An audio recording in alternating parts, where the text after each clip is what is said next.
Yeah. Boogie like Benson, I'm a who that. I'm a who that. Long as I'm living, I'm a who that. Lose or winning, I'm a who that. Sports Coma, yeah, this is where we do that.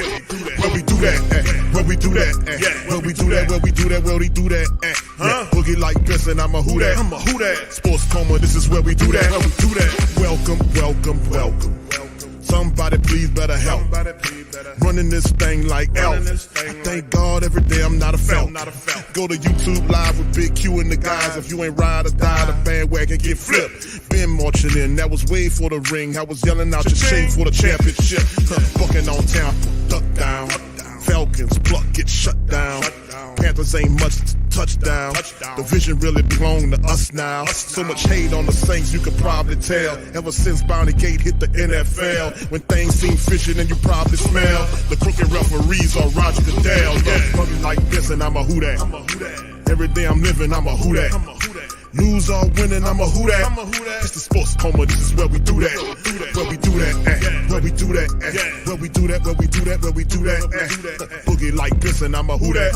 It's the Sports Coma, this is where we do that. You're listening to the Sports Coma with Big Q and the guys on the PRO Media Network.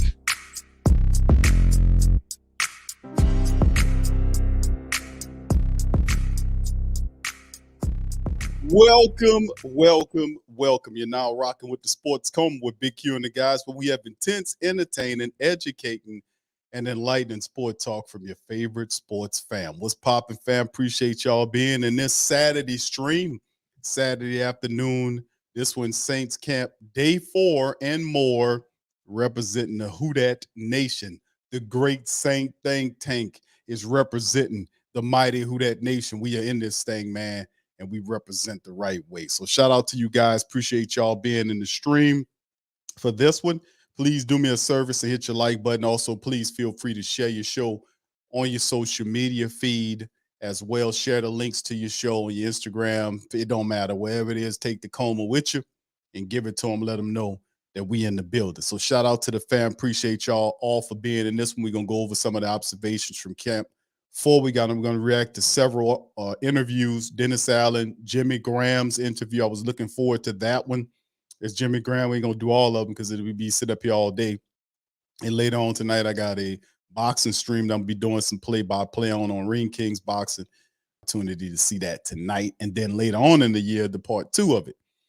And I think both of them, they running from Boots Ennis. I'm going to just be honest with you. They'll never admit to that, of course. They'll never admit, but Boots Ennis is the future of the welterweight division. So anyway, they talk about moving on and getting up there anyway. So whatever.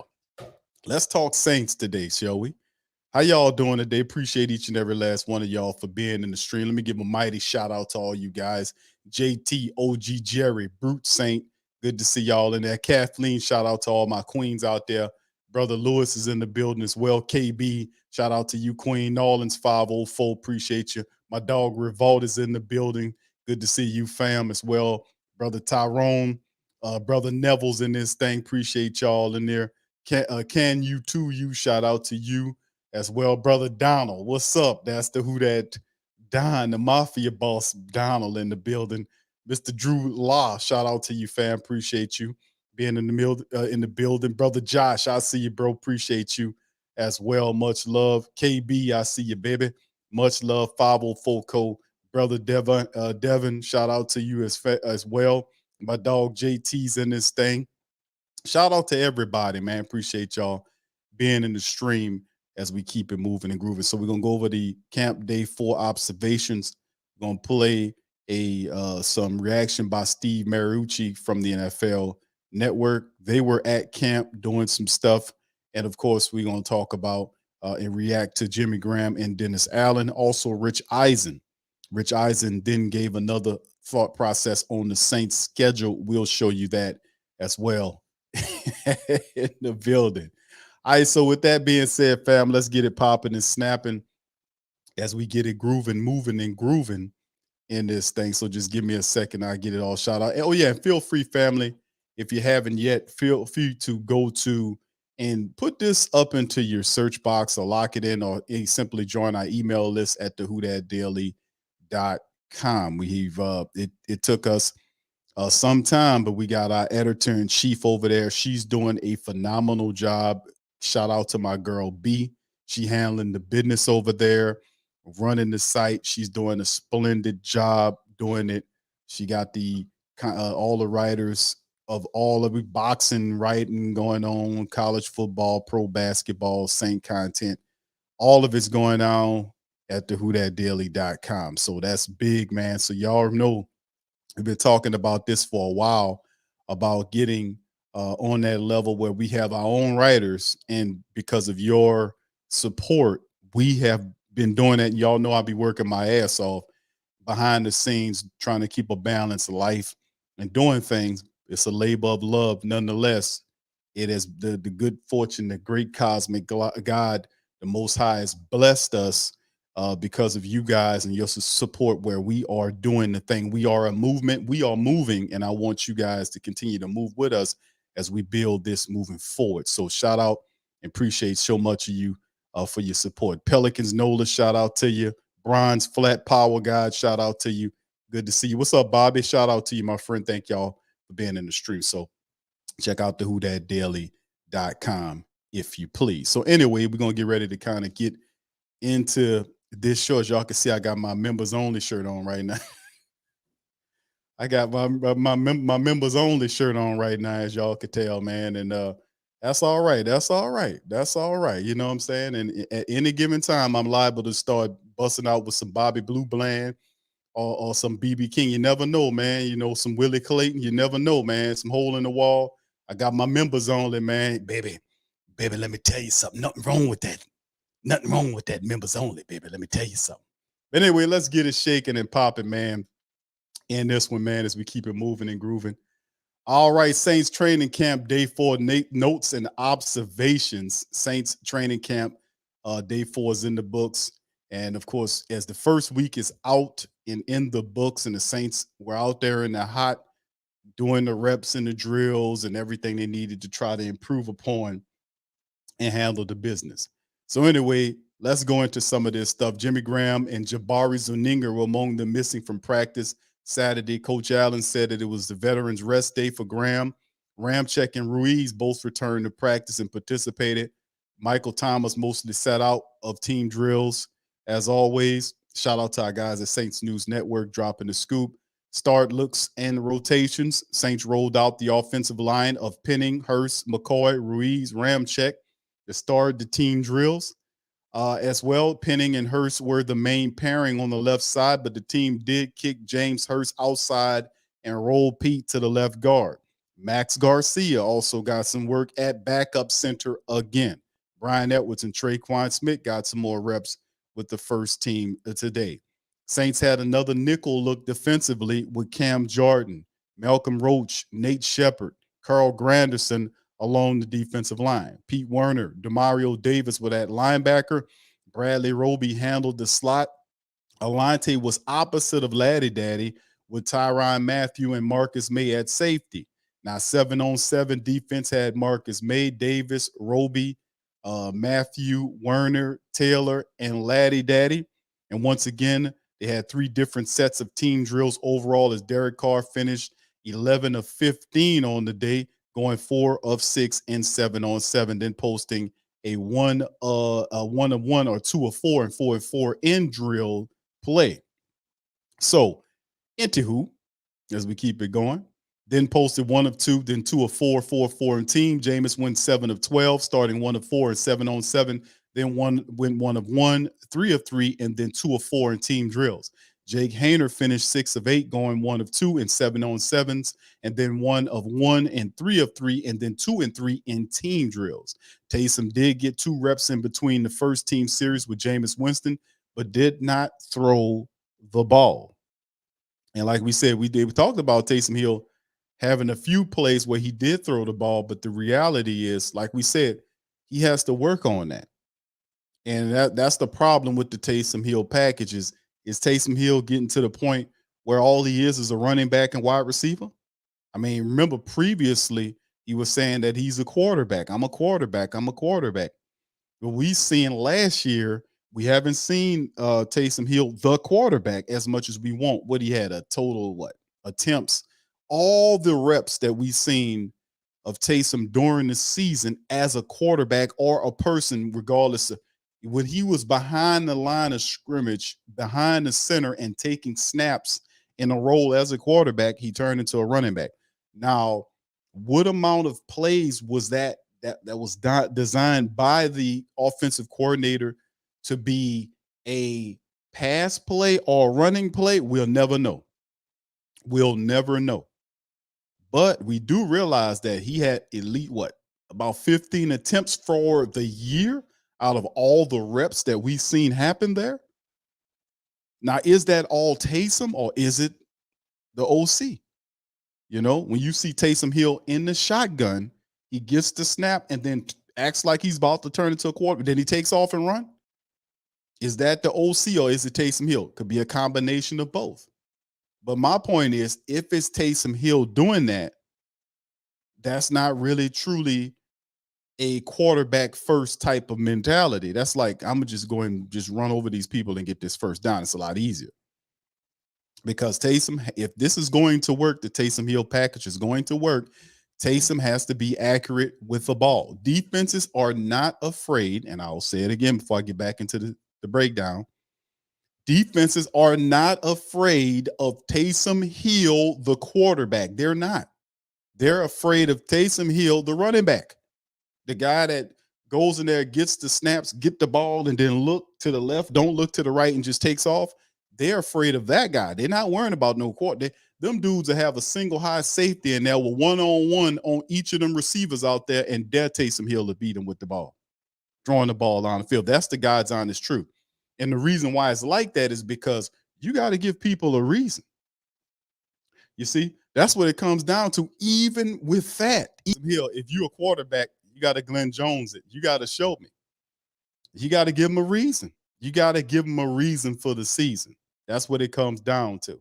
But at the end of the day, he has to improve in that aspect. And hopefully, if they're trying to continue what Coach Payton created when he created this whole Taysom Hill thing, he has to be able to improve upon it. Because like I said, we never seen the Taysom Hill experiment fully realized to the point where he's a balanced player in there. He's in there running and passing equally. Now, I would even say that I will never see that. I will never have the opportunity to think. I would not put my money towards saying that the Saints are going to 50% that thing, 50-50 that thing.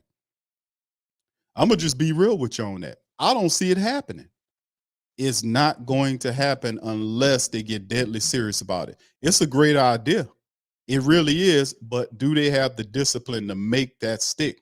That's why I say, because he just needs 5 passing plays and cycle between the 5 passing plays, the ones he's really comfortable with, to really make it work. Because it really is quite ingenious. What they're trying to do is just probably somebody else is going to figure it out down the line.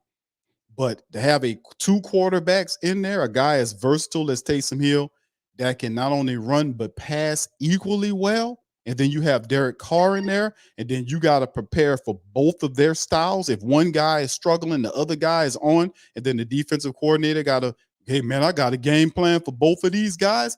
That's almost too much. That's almost too much. That's 2 offenses in one house that the opposing defensive coordinator, got to account for. That's almost too much.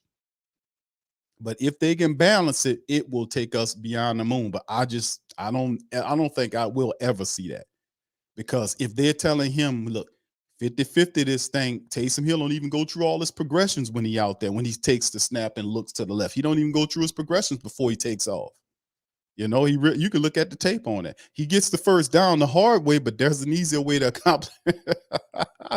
There's an easy way to accomplish a lot in this world, man. We don't have to swim upstream. Sometimes you got to go with the flow and make it work.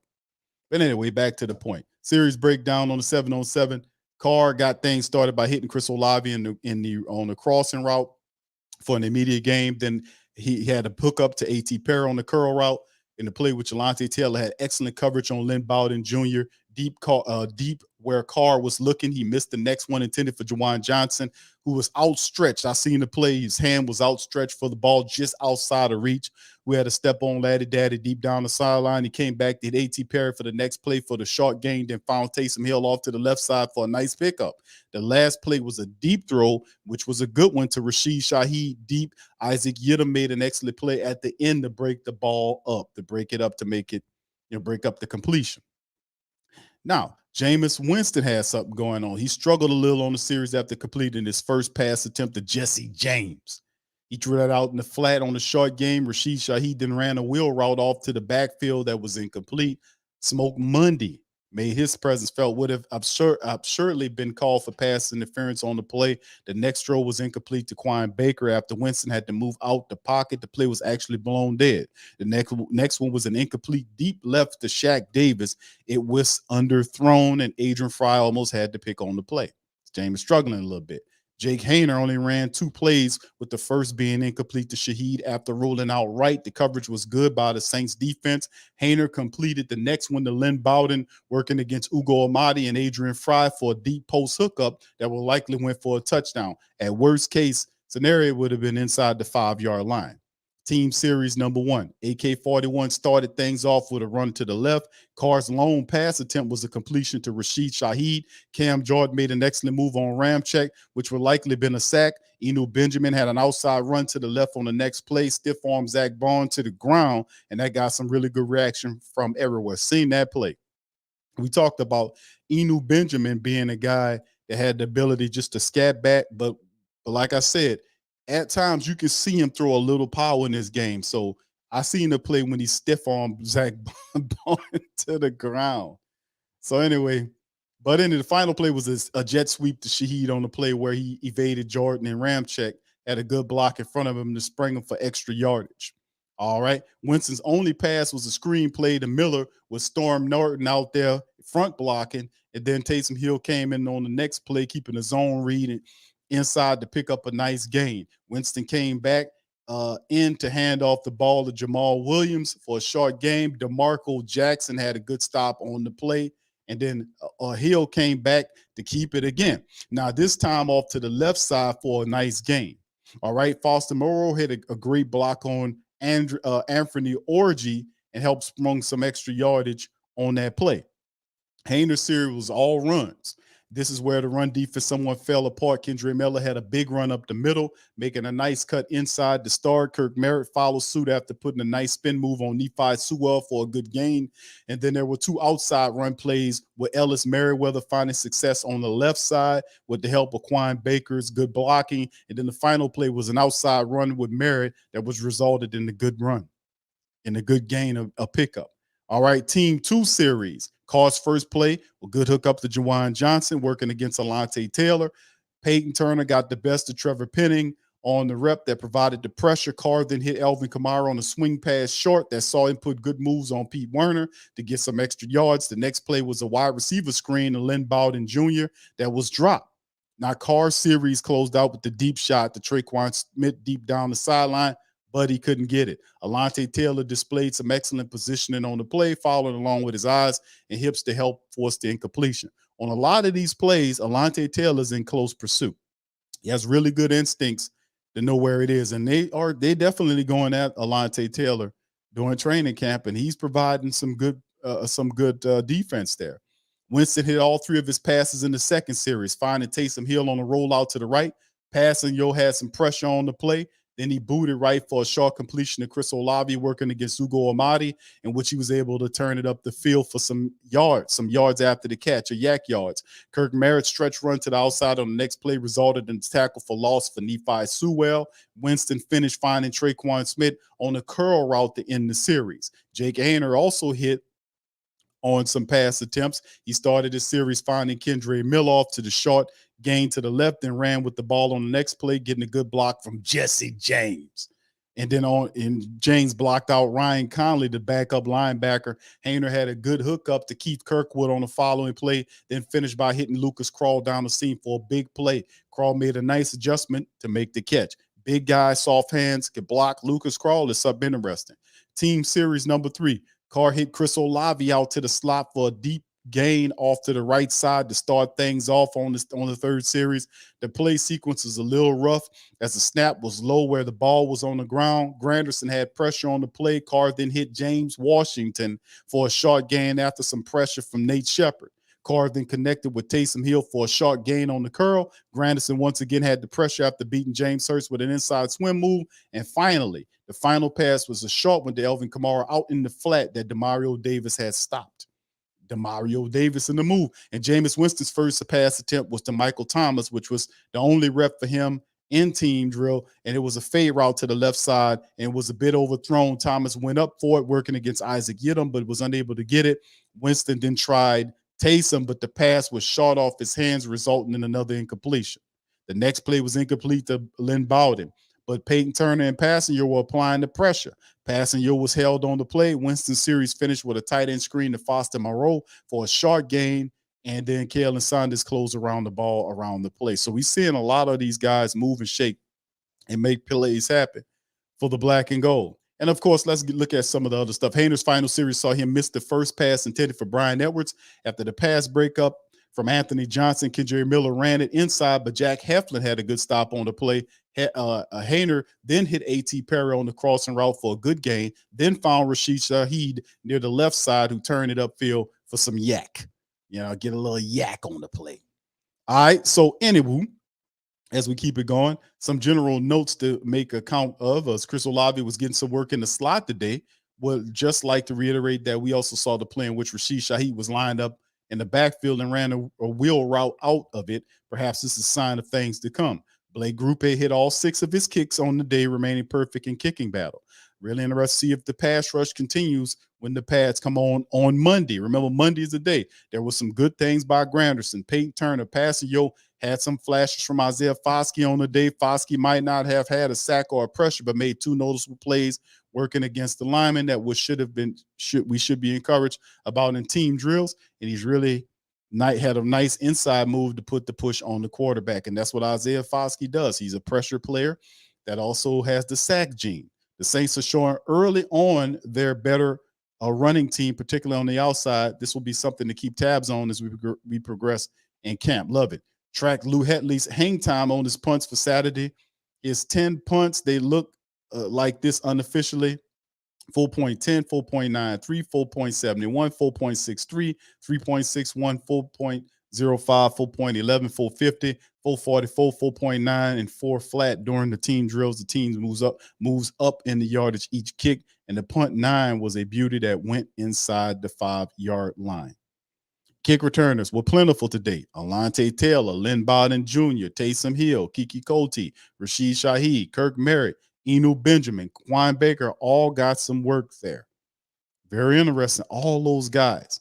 Jack Heflin and Troy Pride feel like like some early risers for training camp. I asked about Pride, about Joe Woods and Marcus Robinson's impact after practice. As we pointed out some real differences there. And he says it's a full rundown of the tape. It's not just skimming through stuff and trying to get it. Pride said on their very detailed approach, talking about being able to get coached and learn from mistakes instead of just skimming through them. That's the process.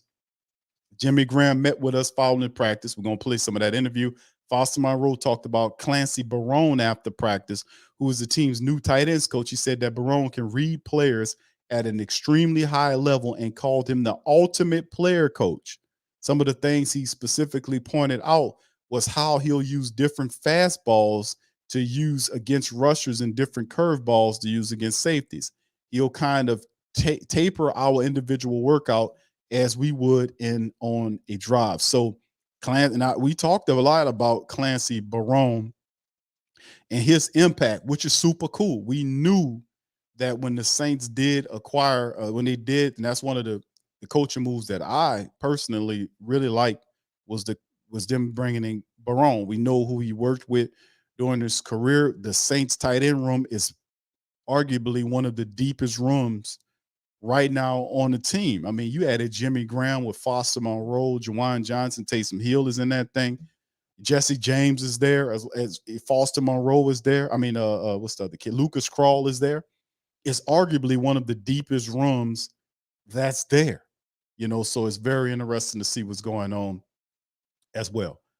All right, yeah, absolutely, fam, absolutely, brother. Donald saying Passio's good depth for the defensive line. I agree with you, brother. He can, work in the end or the interior is something that we can do.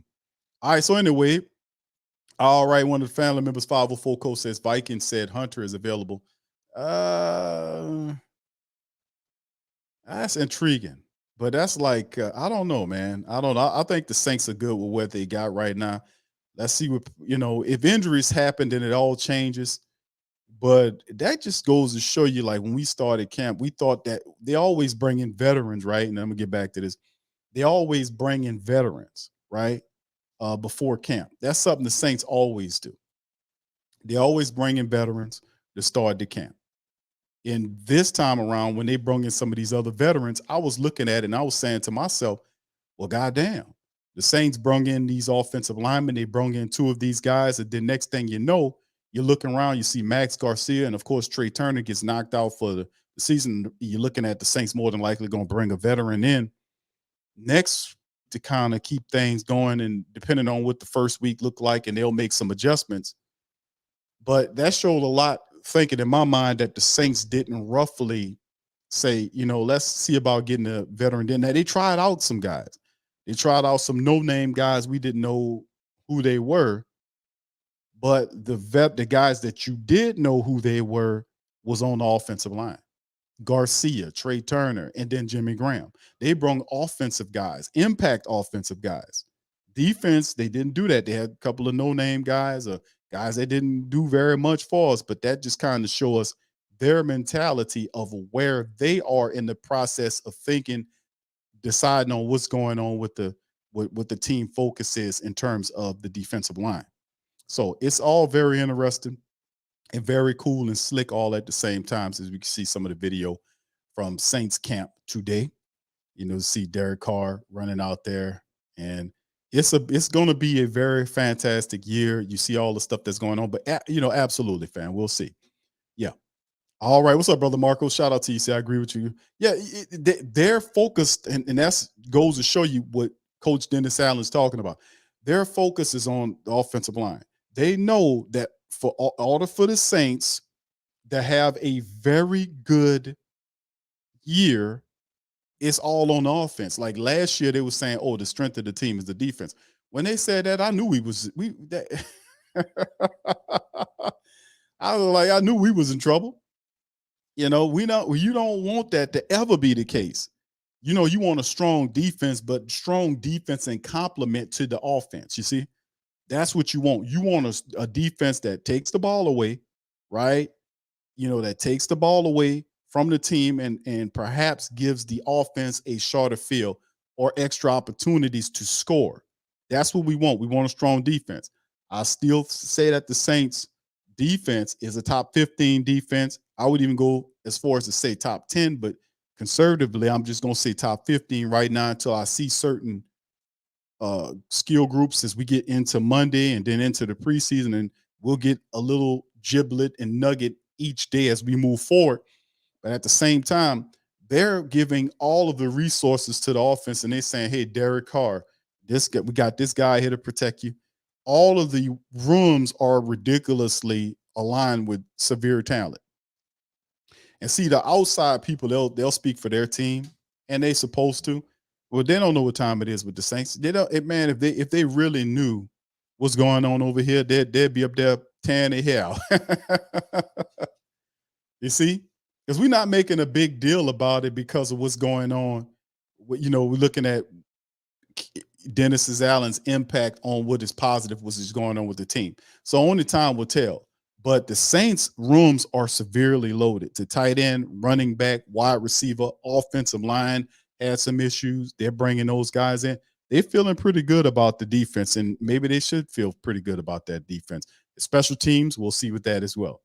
All right. So anyway, let's keep it going, fam, as we move on to Coach Mariucci. And this is what he had to say. Y'all put one in the chat if y'all can hear Coach Mooch, what he's saying about the Saints and Dennis Allen. Here we go. The St. Augustine Marching Band, Grammy Award winning, showed up at like 7:30 and just started jamming. So that kind of set the mood for everyone. Then the fans rolled in deep. I mean, this thing's sold out. The rest of training camp can't get a ticket. But then on the field, as the guys showed up, I was talking to Derek about this last night. It's really interesting as you look through this roster, especially offensively. There's so much depth. There's so many different ways that you can get at guys. So as they're working through these drills right now, they're throwing one-on-ones to the wide receivers. As you see Derek and Jake and Jameis, they got so much talent everywhere. I mean, you got 3 and 4 deep at literally every position that you can utilize in a matchup scenario. So Pete Carmichael, the offensive staff, Derek, they're working day in and day out, just trying to find out the best way to roll out each Sunday and put their best unit on the field. So it's going to look different every week. That's the fun part about this offense and about having so much depth at every position. Because I'm looking at James Winston, obviously. Jake Hainer, the quarterback room is great. Those guys have been fantastic to work with. But then you look at the tight end room, and I know Foster Moreau. You got Jimmy Graham. I mean, there's so much depth. Taysom Hill is a guy. Like, what position does he play? He's a Swiss Army knife, Mooch. So it's just so fun to try to think about what they're gonna do with this unit. You know, your brother, I'm not telling you anything you don't know, but your brother loved being a Raider. He was there for almost a decade, and he gave them everything they had. But I will say that he's got to be a happy camper on a lot of levels right now because, number one, he gets to reboot his career, and number two, he's playing with the best defense he's ever played with. And I can say that with certainty because the defense that he had over his career was ranked last in many categories. And that's hard to play quarterback when you're playing from behind, or you need to know that you got to score a lot of points to win. And so from that standpoint, he's in a different situation right now. And then you mentioned the offensive weapons around him. Well, you know, you're not going to be too far out of a game with that stout defense. But, man, when you got Michael Thomas, and hopefully he's healthy, he's missed 40 out of the last 50 games. The guy's got to get healthy from that 149 catch season that he had. All right. And that was Coach Mariucci. That was Coach Mariucci and Derek Carr's brother, David Carr, on the breakdown. And they're excited about Carr being here. And that's the thing. It's like one of the family members commented to me about the Stafford, because, you know, I've been throwing this Matt Stafford thing, and I know Stafford statistically was further along. We're not talking about where he was drafted. People was focused what Q. He was a first-round draft pick versus this guy, Carr, was a second-round draft pick. That's not what I'm talking about. I'm speaking in terms of performance and environment. Like, when you go, you're a performer. You can't take the fact away that Carr was a performer with the Raiders. His starting record doesn't look like all of that. But once again, he's just one player on a team. He's one player on the team. And if you look at his statistics, not one of his statistics in 10 years did he have more interceptions than touchdowns. I think the gap was at least 10. He had always had at least 9 or 10 touchdowns past his interceptions. Now, he had more productive years when his interceptions went up. But the reality is that he's just one dude there in the whole team. And I said that about Stafford because it does mirror. We're not talking about whether he's a first or second round pick. That's not what we're talking about here. That has nothing to do with it. It's performance and environment. He performed with the Raiders and environment. What you mean? Performance is, what did he do? How productive was he from an individual standpoint? Even though I'm saying his team, other guys have to contribute. But he doesn't play defense. He doesn't sign defensive players. They were supposed to do a better job of putting a more talented team around him with the Raiders. Spent 10 years there. Very productive. He's their career passer. He's like several of the big QB rankings. He has them. And the Raiders are a pretty prestigious and championship style organization. People love the Raiders. And he has some of those quarterbacks that are Hall of Famers there. He's taking their stats down. So what I'm saying is, when you've seen the comparison in terms of performance and environment versus Stafford being with the Lions and then Stafford moving from the Lions, whatever he did with the Lions wasn't nothing compared to what he did with the Rams. Nothing. And then you say, well, what's the difference? The difference was he was on a better team. And when you seen Stafford go from the flipping Lions to the Rams, he took them to the first year that was a playoff, and then the second year was a Super Bowl berth, a win. You know, he did a hell of a lot more in terms of production and accomplishing something as a Ram than he ever did with the Lions. They basically traded him for Jared Goff. Is what they did. They gave up on him and say, hey, you take him. And he just goes there and wins the Super Bowl in his second year or whatever it was. Now let's fast forward to today. And you look at a similar style passer in Derek Carr. They're similar, very similar in a lot of things that they do. Very productive guy that gets the ball up the field, has deep, you take him from a team. Now, I'm not disrespecting the Raider family members, but your team's not better than what he got here. Even Mariucci said that. He's like, man, you putting them on a better team. The Saints have depth everywhere. They got people here right now that's ready, that's ready to realize and do what they need to do to take this team to the next level. There are several players, maybe dozen players on this team that have chips on their shoulder. That Carr's not the only guy. Michael Thomas is a guy with a chip on his shoulder.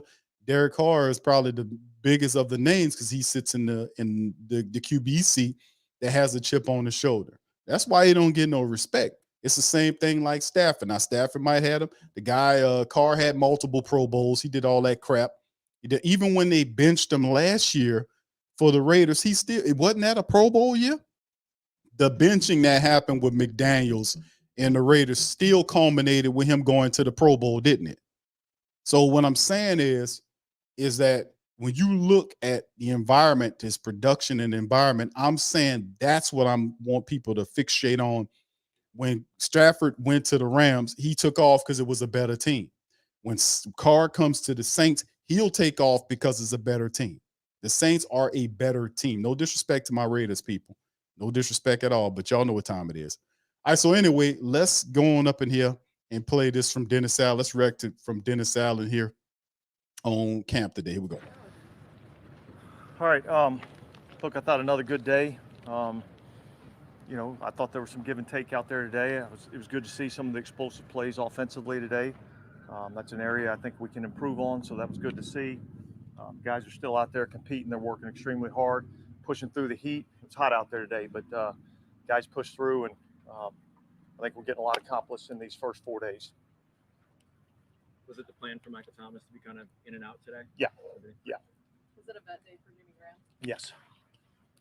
Yeah, and look, I'll be honest with you. If there's an injury issue or whatever, I'll let you know if anything's kind of injury related. Dennis, overall first week, can you sum it up first week here, what you like? Competitive. You know what I mean? I mean, that you asked me to sum it up. That's what it's been. It's been competitive and hot. Those would be the two things that would come from this. So, but it's been good. Our guys, like I said, they're working hard, and I think we're getting better as a team. Dennis, now that you have a couple of practices on tape with Trevor Penning and Cesar Ruiz, can you make evaluations of what you're seeing yet? Well, look, I think the positive thing is that they seem to be in relative good shape for coming off of surgery and not really having the whole off season to kind of, especially with a lower body injury, that's kind of hard to do. But I think both those guys are in pretty good shape. I think they're still working back into, football conditioning, but there's a ton of things from a technique, particularly with Trevor, ton of things from a technique standpoint that he's got to work to improve on. But it's good to have both those guys out there. Yeah, for real, because remember last year we had an issue when somebody said something. I don't know who exactly what it was, perhaps they're on the screen, and it ain't me, that says something about somebody having an injury and they wasn't worried about it. So, I mean, you got to take it with a grain of salt. This time was actually accurate. But when you talk about the Saints O-line, Saints have they have the medicals on all these guys. Now, sometimes we can sit up here and pretend like, oh, they don't know what's going on. Family, they got a whole medical department there. They know the medicals on everybody. So there's not only they know what's wrong with them, they also have the timeline on what's going on with them. They just might choose not to share the timeline with us, but they know. And that kind of spews toward the Pelican side of things when we see Vice President David Griffin kind of, throw these, pretend like he don't know what time it is, or he just, they know the timeline. They know exactly the injury. They know what's going on. Whether or not they decide to tell you the complete thing is a whole nother thing. Now, the Saints are very aware that Trevor Penning's a big guy, having issues, low extremity issues with a big guy like that. There's always pause for concern. But the Saints, really what you do is you watch how the Saints handle around it. Like if you see them, like I said, when they started the camp off, and I was looking at them like, man, listen, they got Jimmy Graham. That was spectacular. And we got his interview coming up next. But having them bringing Jimmy Graham here surprised a lot of people. The Saints then carried on and got two veteran offensive linemen, Max Garcia and Trey Turner. Wouldn't be surprised if Saints go back out there and find another veteran offensive lineman to bring to the Saints. Remember all the issues along the line. That's very eye-opening.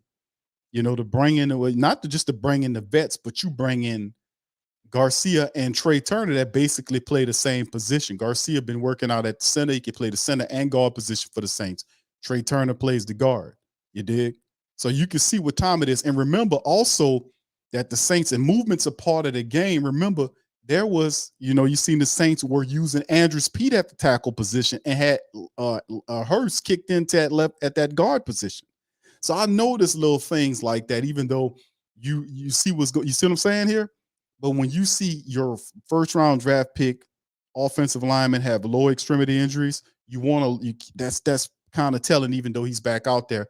We just want to make sure that everything is fine and the Saints are fortifying it with as much depth. So they got multiple linemen that do multiple things, and that's the best insurance policy that you can have if you're operating against the injury monster. No doubt about it. Shout out to Brother Bishop. Thank you, sir. Appreciate you for your cash app. He says, okay, hold on. All right. Okay, show me. Okay, all right. Appreciate you, brother. For that, much love to you. That fire, baby. That's that fire. All right. So shout out to the fam. 504 says Q, the Saints a better team. Just I can't try. I just played the right song there. Yeah. All right, let's finish up with DA, man. All right, hold on. Here go DA. That was my follow-up is just from an experience standpoint, obviously you wanted to see that kind of development. I mean, has he shown, an understanding from Well, I would say this. I would say I think he's way further along day one of training camp this year than he was the day he took his last rep last season. About his story, man. So in terms of fundamentals, technique, understanding of what we're doing. I know, fam, listen, the Jimmy Graham, because when Jimmy first, his story, I knew his story from a long time ago with Jimmy Graham, man. I think he was a foster child, something like that. But yeah, Jimmy Graham is a success story. Just like we talk about Foster Moreau beating cancer. And let me tell you something, bro. That cancer is no joke, man. The cancer done took a lot of our people up out of here. It's causing a lot of pain and anguish to our people right now. I hate cancer. I don't really say a lot about hate and stuff, but I despise this thing. And it should be the number one. All this other stuff they did several years ago with trying to get everybody scared about it. The real thing is this cancer weapon. I mean, it is ridiculous. But so many people are dealing with it, and it's not tied to, I don't get too deep on it because I got a Patreon that I cover on that, but it's the reason why all that's going on. And just, man, it's a way to get around this here thing. It really is. But Foster Moreau was able to get through his stuff. And then you had Jimmy Graham. They're both inspirations and big success stories, man. Jimmy Butler. And there was a lot of people that came through so much to get to where they are, man. Let me tell you something. It's unbelievable. Yeah, we're going to play it, fam. We're going to play it. All right, here we go. I think he's way further along now than where he was at that point. There's still a lot of development to do, but, that's what this time of year's all about. Yeah, how does it open of Isaac Yadam? It seemed like, going into the 6th year. Yeah, look, I think he's done a really good job. He came in last year and was really primarily had a special teams role. But I've been impressed with what I've seen out of him defensively. And, he kind of fits our prototype. He's got size, he's got length, he's got speed, so those are all things that we look for. How does an offense open up? I'm sorry, fam. I was talking, my mic was muted. But you know what was interesting about it, the Jimmy Graham thing, is remember the Saints went after Jimmy Graham several years ago. Mickey said that they were mentioned it last year. I don't remember that. I sat up there and covered all those interviews. I remember mentioning maybe getting his time mixed up. But several years ago, the Saints attempted to get Jimmy Graham and one of the defensive linemen that ended up going up there. They were trying to get Graham and I forgot the lineman that they were trying to get. Both of them waved the Saints off and went to Green Bay. Now, that was Sean Payton was still here at the time. And remember, it got the negotiations got kind of really rough between the Saints and Jimmy Graham, and Sean Payton got involved with it. You see what I'm saying? Sean Payton some kind of way got involved in the process of the negotiation between Mickey Loomis and him. Sean Payton didn't have Sean, get out the way. What you doing? That's between Jimmy and GM manager Mickey Loomis to make it happen. But it got, really strange right there between those two. And notice Jimmy Graham opted to stay up there. He didn't come back to the Saints. Wasn't until after Peyton was gone, and I was like, that's interesting because I knew there was tension between them because the Saints was trying to get him several years ago to come back here, and he opted to go to Green Bay. So now that Peyton's gone to Denver, now he comes back to the Saints. Just saying, timing is everything, right? When you guys are an effective screen team and that stuff's working how you want it to work. Well, look, at the end of the day, you want to make the defense have to defend 53 1/3.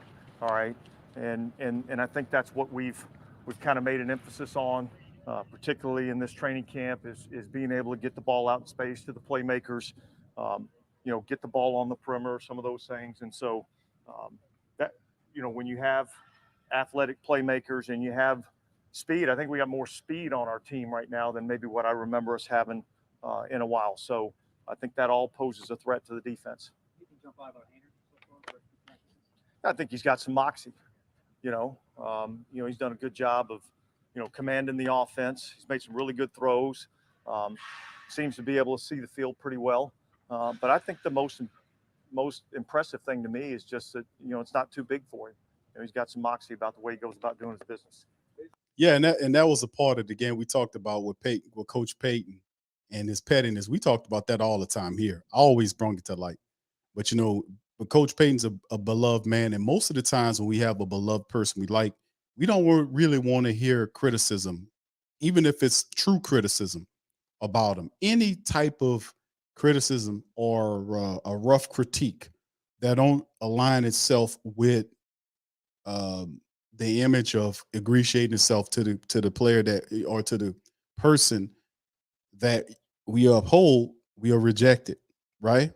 Nobody's perfect and nobody's above criticism, right? Even in this soft, milk down, watered down, back ass world we live in, criticism and true criticism, constructive criticism can help build us up, even if it's coming from a place. Sometimes it could be somebody you don't know. They don't have to know you, but they can say something positive that you can take onto yourself, and they have no agenda to grind against you. It's just my take. Take it as you will. Digest it, use it as you will. But Peyton out here cutting up. When he said some stuff about the coach up there in Denver, Hackett, was saying running off about that and got a bunch of coaches upset with him. He could have kept that all in house. We know that. And what the guys is not Paul Hackett, Nate, I think it's Nathaniel Hackett, who's the coach of the Broncos prior to Peyton taking that job. We know that they weren't very good, and he wasn't a very good coach. That's why he got fired. There's no need to take your thumb and stick it in his eye, right? But that's Petty Peyton. And for years, I've been telling people about Petty Peyton. For years. I've been saying, Peyton, sit up here with the guy in the meat market, telling them, don't worry about what I did, cut this meat better, what he told the Valley and all that kind of stuff. And people just look past that, but yeah, pettiness is a big part of Sean Payton game, man. It is.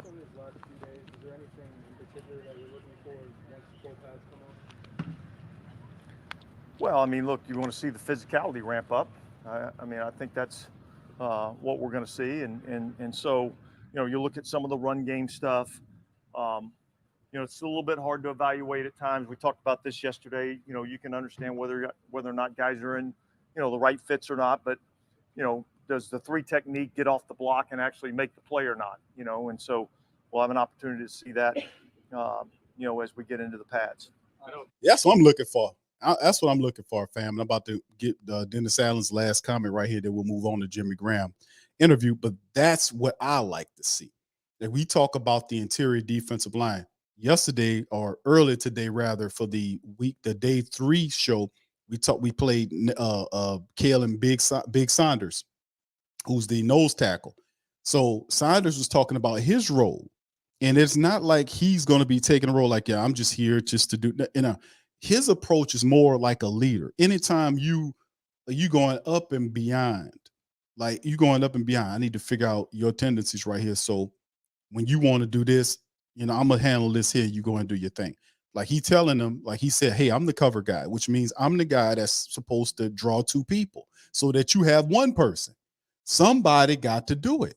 And most of the times it's the guy that's, it's the big nose tackle. And like I was saying before, the Saints, remember, we should have some success here from the defensive tackle position. One of my favorite positions on the team, even though I played linebacker and I played running back and linebacker when I was in school. One of my favorite positions is the interior defensive line, the defensive line in general, but the interior defensive line, because that's how most of these games are won, in the trenches, offensively and defensively speaking, right? But the interior defensive line, you got the interior defensive lineman like Big Saunders. And Big Saunders is there telling you that, hey, man, I'll cover and you handle your business. Somebody, and is whether him or Brian Breesy or Nate Shepard, whoever it is, somebody, and it's more than likely it's got to be Big Saunders that's got to draw that double team. Is 5 against 4. It's 5 offensive linemen against 4 of those defensive linemen. And for it to work, somebody has to draw the double team. Now we know that Cam is going to draw a double team from the tackle, and they'll probably put a tight end out there sometimes, and then a running back out the backfield to block or chip them. We know they do that all the time. Sometimes you'll see Cam triple blocked, and then the Saints will have to stun him and do things to free him up. Hope more of that happens. Move them around, make these difficult things happen. But Big Saunders has to draw the double team to free up, whether it's Granderson or Peyton Turner or Isaiah Foskey. They're going to have to do that. And then that helps because not only is he freeing up these ends to have one-on-one opportunities to get potential sacks or game-impacting plays, whether it's a fumble or a sack or chasing a guy to Cam or running the guy out of there, something's got to happen, right? But he also frees them up and then frees Demario Davis and Pete Werner up that's behind him, because that extra lineman don't leak out and go out and block out them linebackers, so they can either choose to blitz and run support or drop back into coverage and cover up those passing lanes. The defense of the Saints, like Kalen Saunders said the other day, or early when I played this morning, he said it yesterday, was the fact that Dennis Allen's scheme, he loves how it is because it's a downhill scheme. The most optimal version of Dennis Allen's system is the front 4 has to get funky. You got to have pass rushers in containment, and you got to have the 2 interior defensive linemen not only run stopping and being smart and making it happen, but also providing pressure as well. And if that happens, then, man, the Saints defense is going to catapult to the top 10. Ain't no doubt about it. Injuries is a part of the dynamic. Let's finish up on this. Speaking of the physicality in the run game, had that big stiff arm against Zach Vaughn. Can you speak about that? Yeah, it was a stiff arm. Can you speak on the physicality and what you've seen? Yeah, look, it was. It's good to see. I think on that particular play, Zach was getting off the block of the tight end, and right as he came off, put the stiff arm out there. That's part of what happens in our league, and so that was good. I know it's only been a handful of plays, but have you seen Kendre Miller catch the ball kind of the way you guys projected he would coming out of the draft? Yeah, I think he's done some nice things, not only catching the ball, but I think his route detail, I think, has been better than what maybe I would have anticipated. So I think he's got a skill set to be a well-rounded back. I think that fits what we're looking for. What have you noticed about Nick Anderson? Yeah, look, Nick's a smart, tough, instinctive football player. He's not the prototype size that we're looking for, the prototype length that we're looking for. But yet there's been guys like that have played in this league. And so, Sam Mills, one of the most important characteristics of a linebacker is, being an instinctive player. And I think he's got some of those things. Not the player that we're looking for. And I don't think he mean the Saints. I think he was talking about in terms of the NFL mindset on what size these linebackers are. If Nick Anderson was 6'3", even 6'2" or 6'3" or 6'4", he would be a first or second round draft pick linebacker. His statistics are ridiculous. But the fact, once again, sometimes you have players that have to buck the mindset of, hey man, guess what? I'm this guy, I'm that guy, I'm just this guy. My production outweighs my measurables. And Nick Anderson is one of those dudes. So Anthony Orgy's another dude that is there to kind of show up out of Vanderbilt, and he's a player. But I really like Nick Anderson a lot. I think the kid has promise. All right, here go our Jimmy Graham interview, fam. Let's listen to what Jimmy talk about. I ain't gonna play it all. It's about almost 18 minutes long. We're gonna get to a good chip up. Here we go. And coming back here. For me, I've been trying to come home for a long time, and last year, had some conversations and determined that I really didn't want to play anywhere else. I had a couple teams that were reaching out. All teams have made the playoffs, and I just couldn't see myself wearing another jersey again, and just wanted, hopefully, if there was ever opportunity to come back home, to make it happen here, and it did, and I'm here now. So. Oh man, you've been wanting to come home for a long time. Why you didn't come home before the Green Bay thing, huh baby? Y'all know why. Led to the year away from the NFL last year, so that you kind of had the one team you wanted to be with. Yeah, a bunch of teams had reached out last year, and I talked to Jimmy Sexton, and just made it clear that if I don't retire as a Saint, then I wasn't going to play again. So that was kind of the determination, and we were talking last year about some stuff, and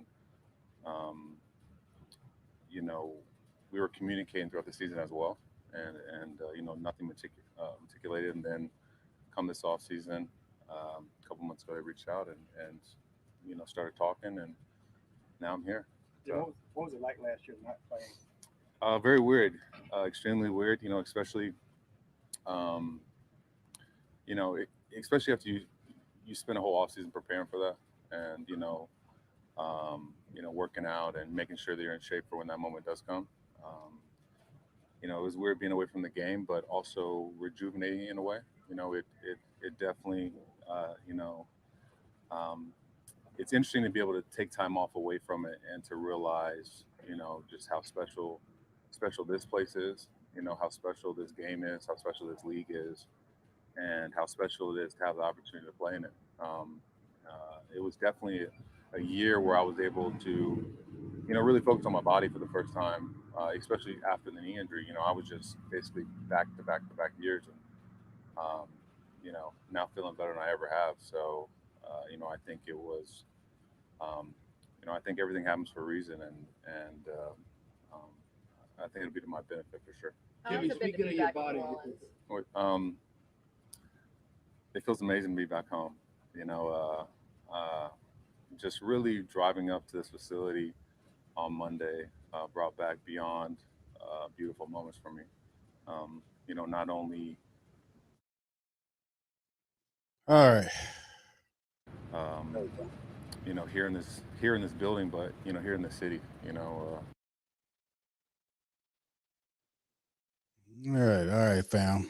Hang with me here. What had happening with Jimmy? I became a man in this city, and it meant everything to me to play for this city.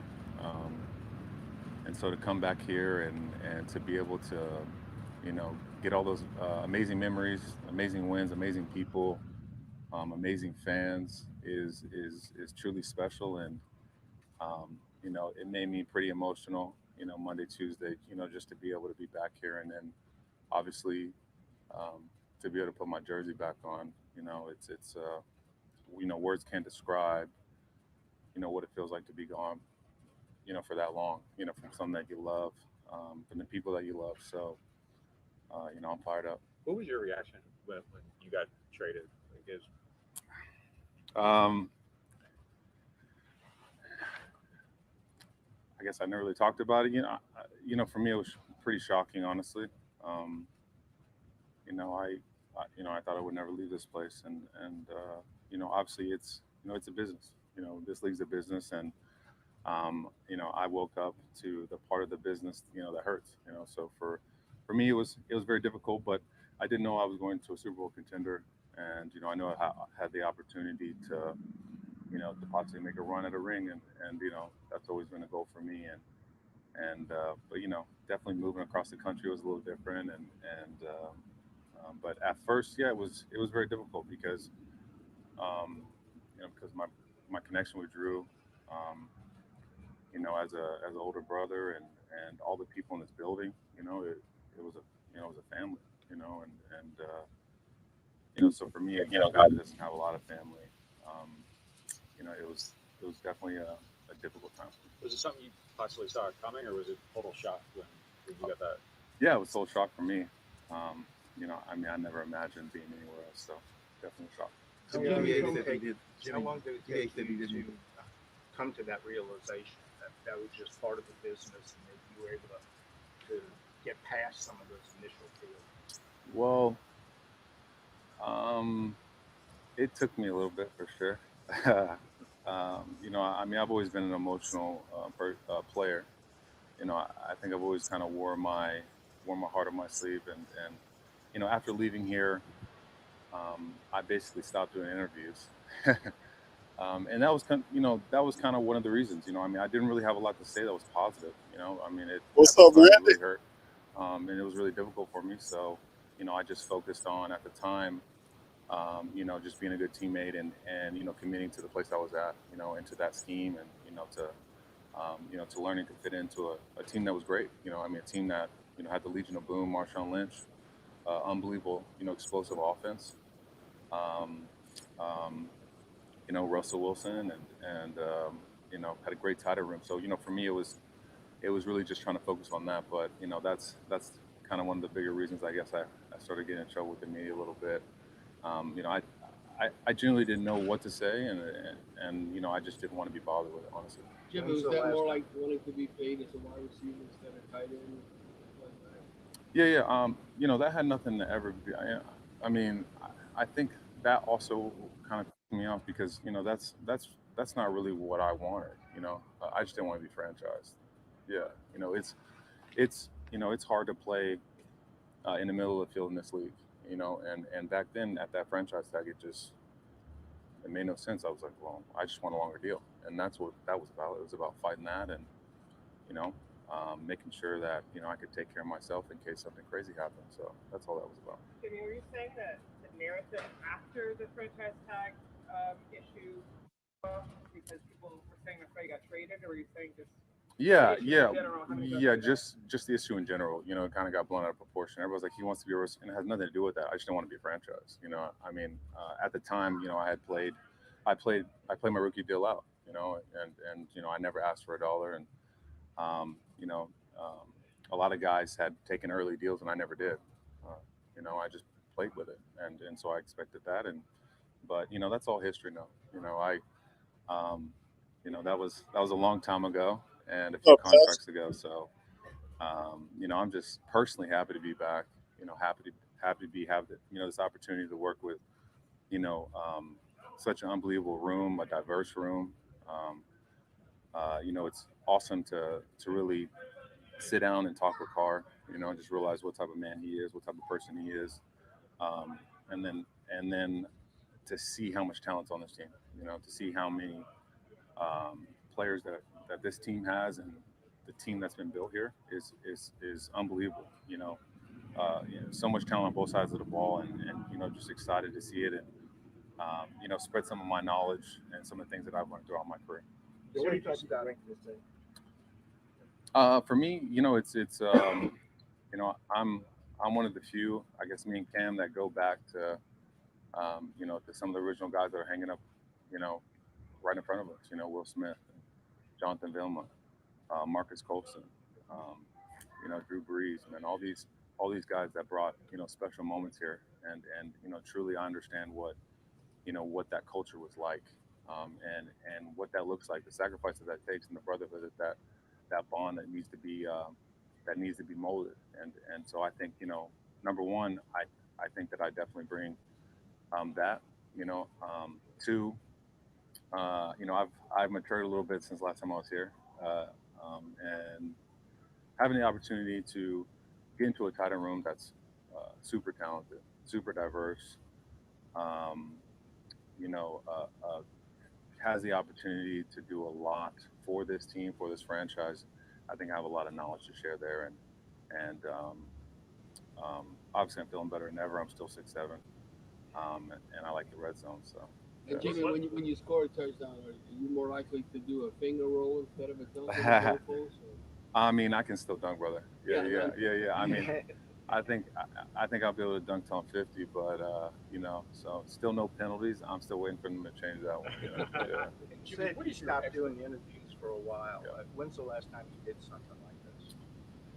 Oh well, I mean, I've been gone for a minute, but I had some stuff when I was in Seattle, Green Bay, where I wasn't really doing any media, and I was getting tempted being fined or whatnot. I was just I just wanted to focus on my day to day and not have to deal with answering questions about some of the stuff in the past. Jimmy, what is your expectation when you came here back here? I mean, a lot of fans on the outside are expecting the Great 2013 question. season again, and that was What's his 10 years expectations? ago. Yeah. What is your personal expectations for the Great season? question.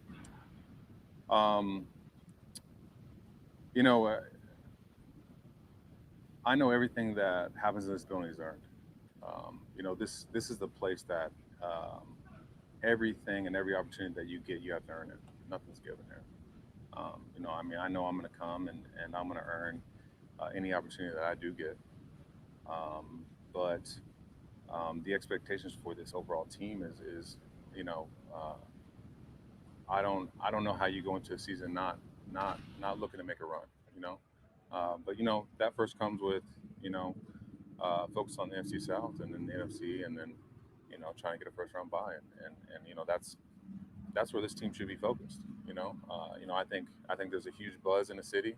Obviously just from the outside, I can see it all the way from Miami. It's a special time to be in New Orleans Saint, and I'm blessed to have the opportunity to work with these men, and these guys and this defense and this offense. So the sky's the limit as long as we're going to come into work and face every challenge each and every day. Jimmy, from a physical standpoint, is this the leanest you've been? Yeah. Well, the last time I was in this building, I think I weighed in at 280, 285. So I've definitely lost some weight and definitely leaned out a lot. That was kind of one of the bigger focuses. I remember, speaking before to Tony Gonzalez, who played at a high level for a long time, and that was one of his bigger emphasis was, you can't train like you used to. I would say I was a bit of a meathead back in the day. I think working out with Jonathan Vilma kind of made me that way. And but at some point, you got to transition and lose a few pounds, and stop eating weight. So when did I start drinking? I listened to the elders and the guys, who did it at a high level before me, and here I am. So. Jimmy, obviously everything has to be earned, but when you talked about, I assume you wanted to know that they have a vision for someone who can have a role, maybe red zone, third down. I assume you're not going to play a lot of special teams. Do they have to tell you that, we have a place for somebody that'll play kind of a specialized role? Or? Yeah, they, Mickey knows what he's doing. He's been doing it for a long time, and he certainly doesn't sugarcoat anything. But everything in this building is earned, and so I'm just here excited for camp, excited to work with these guys and work with this defense. I remember being here before, and that's what made this team so good was how competitive it was each and every play. Everything's competitive here, and so for me, just getting an opportunity to compete with these guys and to earn any role that I get, I'm really looking forward to it. You and Marcus were obviously kind of two of a kind the way you worked in the middle of the field.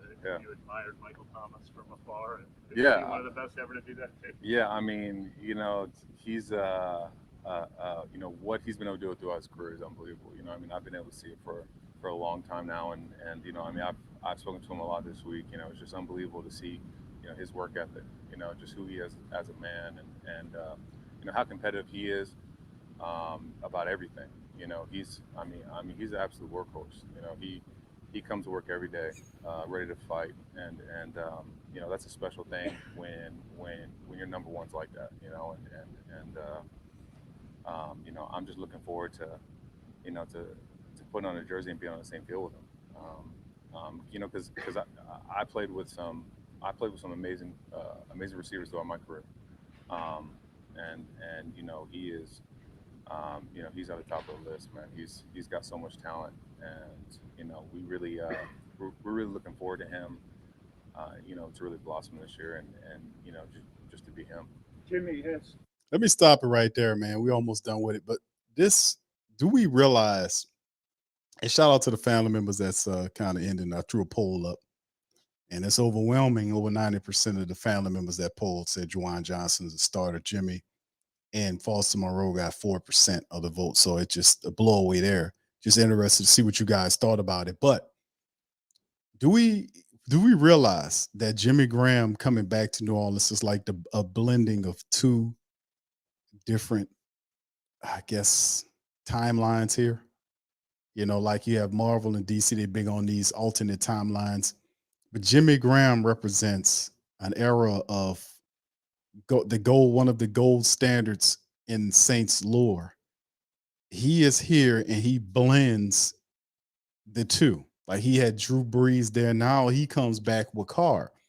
The blending of two. This is a very unique circumstance for real, because Jimmy Graham's not beat up.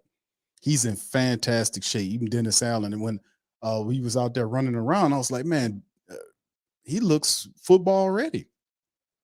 He's been chilling. He's not beat up. Look at him. He's really cool. There's no pressure on him to say, Jimmy Graham, you got to be the guy for the Saints. He's a part of a unique tight end group, and we're going to have 4 tight ends. Like we talked about, how many tight ends do the Saints go into the year with? Obviously, it's going to be 4 damn tight ends, right? You know, 4 tight end room with Jimmy Graham, with Foster, and along with Juwan Johnson. And, you know, that's amazing, man. Where in the order is Jimmy Graham in the tight end room as if everybody remains healthy? You see? We call him a tight end, but Jimmy Graham, just like Juwan Johnson and Taysom Hill, could be used all over the field. This is unreal. This is unbelievable. The blending of 2 different gold timelines. Well, you had Drew with Drew in the previous timeline, and then he goes away, comes back, and there's Derek Carr here. Mike Thomas is healthy. Elvin Kamara, Jamal Williams, Chris Olave. This could very well be the most talented team the Saints have ever fielded. And we want to know that. We won't actually truly realize and know that until the season is over with and we see where these guys go. But this is unreal. You got a tight. This is the deepest tight end room in all of football. It is. You got Jimmy Graham there, and Jimmy Graham's not even he's not even looked at as being a starter in the Saints. He's just merely a contributor. However they're going to use him, and you know he's going to be good. Drew Brees reached out to you since you signed. Yes, he has. Yeah. Indeed. I'm going to call him tomorrow. I'll probably FaceTime him and catch up. It's you know, he was let's say shocked for sure, and so, you know, tomorrow we'll have a conversation, and you know, I'll be able to relay some things to him, and you know, obviously, you know, we've always communicated over the years, and you know, he's an older brother to me. You know, everything that he taught me, you know, how he brought me under his wing, and now to be kind of on the reverse role with other guys on the team is very interesting, you know, and fun, you know, to be able to do the things that were done for me. Jimmy, Tyron kind of joked with us that he thought you were a coach when he saw you walking around the building. Yeah. Do you feel like you have anything to prove to anybody about your capability to perform? Yeah. You know, I definitely came into this with a chip on my shoulder, you know, and with something to prove. You know, obviously, not being in the game and then coming back like that, you know, is very intriguing, and you have to prove yourself. You know, you basically have to prove yourself every day when you do. It's amazing When you're trying to do what I'm doing right now, you know, and that's especially in this building.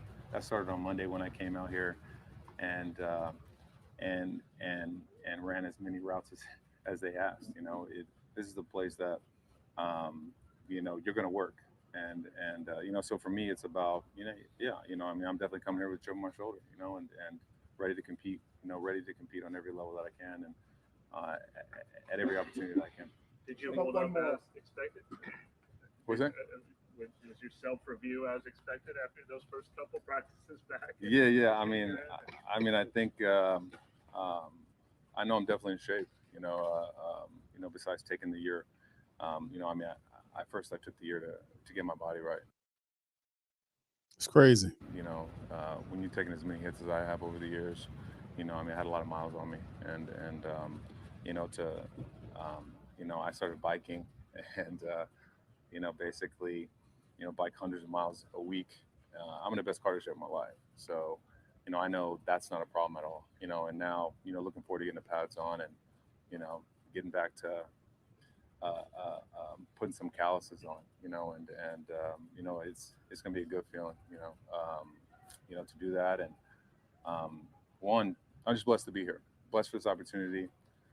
When you're away from the game, you realize how much you love it, and when you're away from this building, you realize how special this place is, from top down, from the ownership to the coaches, to the players, and obviously to our city. You know, this city, you know, best fans of football. You know, when you win here, is different. You know, it's a religion here, and you know, I'm proud to be back. That's awesome, man. Jimmy Graham, man. I ain't meant to play the whole damn thing, but listen, Jimmy Graham, you know, he talked about not wanting to talk to the media, and he has absolutely no problem talking to them because he's home. But the blending of two eras of football, Jimmy Graham represents the blending of two eras of football, and you have him here, Foster, unbelievable, unbelievable. We got him here, so be cool watching Jimmy Graham, man, play for the Saints and everything that they represent. It's going to be pretty cool. Anyway, let's keep it moving, fam. And then finally, I got a Rich Eisen right here for you. I'm going to play for you guys. Y'all put one in the chat. About 4 minutes long. This is Rich Eisen talking about the Saints' early season schedule in 2023. Put up the Saints' schedule one more time here. Okay. That was kind of interesting. Well, hold on a minute. So let's just throw this out here. Their first game is against Tennessee, the new DeAndre Hopkins offense with Henry and Tannehill, and everybody thinks that Tennessee is ready to be pushed over. Mm-hmm. You know, but take your heart pills and buckle up. That's the Sunday first game against the Saints. There you go, in the Superdome. Then they're at Carolina on a Monday night against the new confirmed QB1 of the Carolina Panthers as of today, Bryce Young. Rookie QB. At Green Bay, okay. Jordan Love, just game 3 coming in for Jordan Love. Home for Tampa. At New England, at Houston, home for Jacksonville, at Indiana, at Indianapolis, home for the Bears, at Minnesota. Compare that to the Giants' first 6 games, 12 games, the Jets' first 6 games, 8 games. How many wins you see there, Rich? I mean, again, the issue is with this, and what you will find later on when we have you play the Dallas win-loss game for the Cowboys schedule, is we're just looking at that schedule through the prism of last year. Yeah. And just also baking in Carolina's going to have a rookie quarterback. Put that up one more time if you don't mind. I mean, Dennis Allen and that defense, I know he's the HC, but he's a defensive-minded head coach. He's got, look at the quarterbacks he's taken on. Tannehill to start. Rookie at Carolina, Jordan Love, de facto rookie at Green Bay, Tampa, Baker Mayfield's first month as the quarterback there. Mac Jones in his rebound from the quick game effing sucks season. And rookie Houston in CJ Stroud. There's then on a Thursday night short week, home against Trevor Lawrence. Then rookie Anthony Richardson. Then Justin Fields' second season at Minnesota. Kirk Cousins is the first vet that they're facing. First guy with 10 years of neck up pre-snap ability. At Atlanta, it's going to be Desmond Ritter's first full season. Then there's Jared Goff, another vet. Carolina, young again.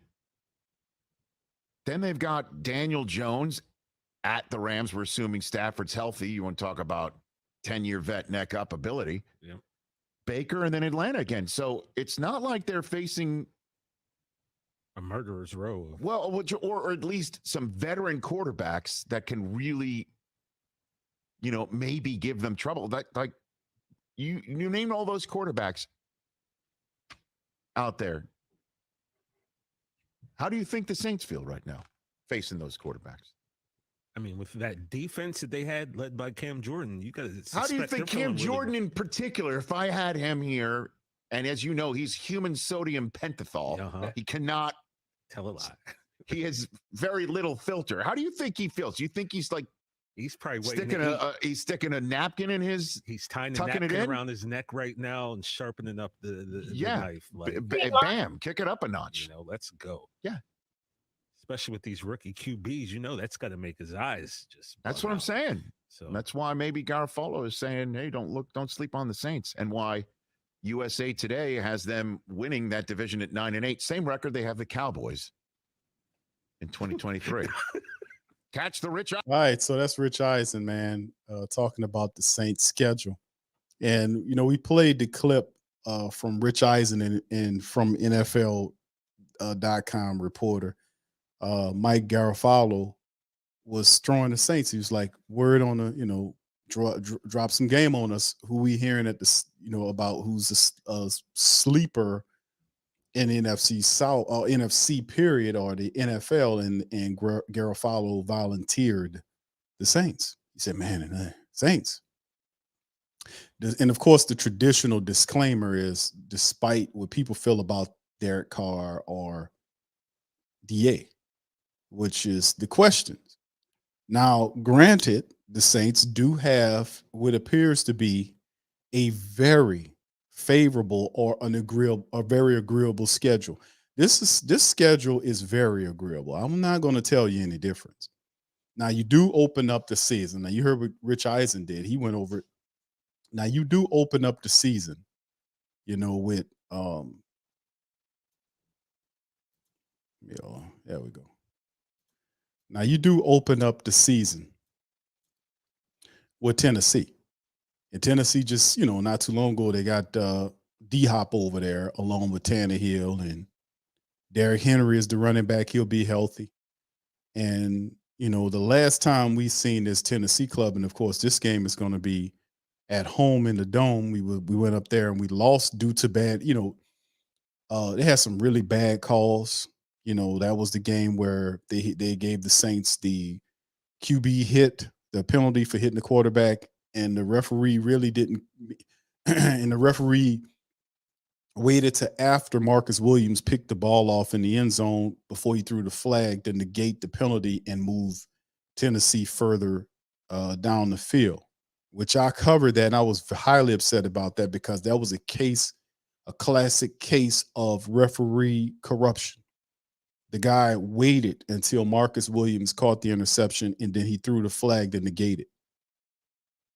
That's case, but I've been saying this for years, is that the way you clean up the game, and there is no other sport more corrupt than boxing. Hands down, boxing is the worst. But when you talk about other corruption in sports, and granted, and if you don't realize it, if you don't know this, all American sports are it's a heavy degree of corruption. A lot of manipulation. The only way to clean up the sports is to bring light to it. To pinpoint and call out the corruption. When you see it, you call it out. And now it's an era of See, they like to pretend like they big pretenders, like the social manipulators. They're big pretenders, like they pretend like they don't see you saying, "I see you" behind that curtain. Then when you start pulling your money away, they start playing them games. They big and really good at ignoring you and pretending like it's something more than other until you withdraw power. Then they give it to you. It's a bit of pull and push type of dynamic here. But that's the first time we'll see these people since then. We lost, and the Saints had an opportunity to win the Titans game. They missed 2 field goals in the game, which weirdly kept veering to the same place. When the guy missed the field goal and went to the same place that he missed the other field goal, I was like, what's the odds of that happening? And there was no win in the building. Very peculiar game.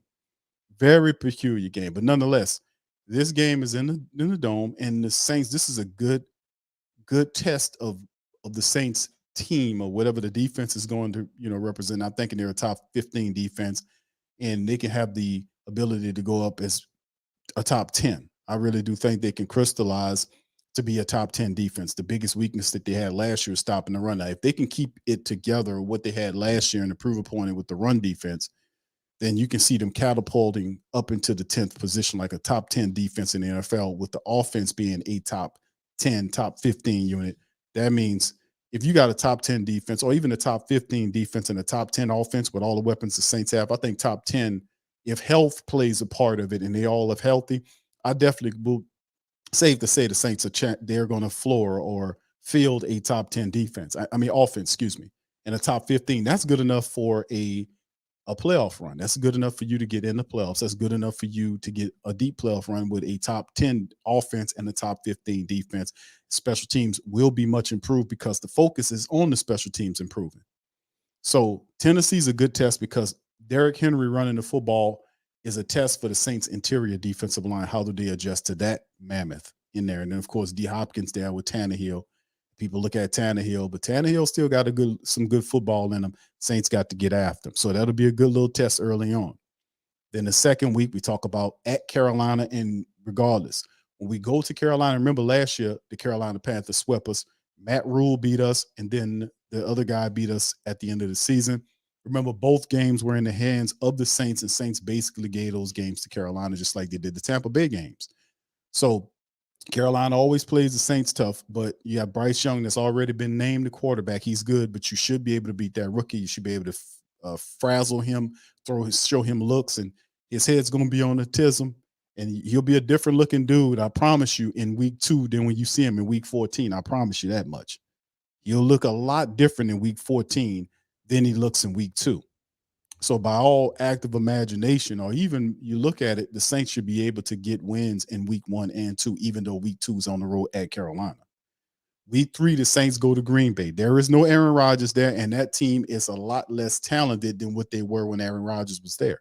Jordan Love is the dude up there now. And Jordan Love still have a lot of stuff he got to work on with his game. But we go into Green Bay, and even the games that they got listed here, fam, are games where it's at the right time of the year. So even when you think about the teams that you're playing against, think about what time of the year you're playing them. Green Bay, if this game was scheduled in weeks 15, 16, or even week 17, it'll be a different effect. You got Green Bay up there, the snowing, but you got Green Bay, it's going to be great weather in late September. That's beautiful. So you go up there, you got Jordan Love, show him no love, Saints put pressure on him. Realistically speaking, this could be 3-0 right here. Then the Saints come home. They got a game against the Buccaneers. It's either Baker Mayfield or Kyle Trask. The defense, they still got some good pieces on defense to get after you. Can't talk about that. Still got 2 of the best wide receivers in the game combo-wise. They still got those guys. Running game is got question marks, and the quarterback is a question mark. 2 big parts of the game that can hurt. Saints, the offensive line is getting that big cheating center that they have back, and they have some other pieces there as well, but still in all, question marks at very important positions for Tampa Bay. That's why they looked upon to being a doormat. Saints should be able to beat the Tampa Bay Buccaneers, but should be. Remember the key term I'm throwing out is should be. Should be. That's why I keep saying, because we should have beat Carolina last year and swept them. Should have beat Tampa Bay last year and swept them. Didn't do it. Different year, different team. Are those tendencies gone? We have different coaches here. Those tendencies have to be gone. We have to seize the moment. Chip on the shoulder mentality does that. Chip on the shoulder means that when a guy tell you or a gal tell you that there's a chip on the shoulder, like especially in professional sport, if there's a chip on the shoulder, that means it's an extra focus on detail. It's attention to detail exemplified.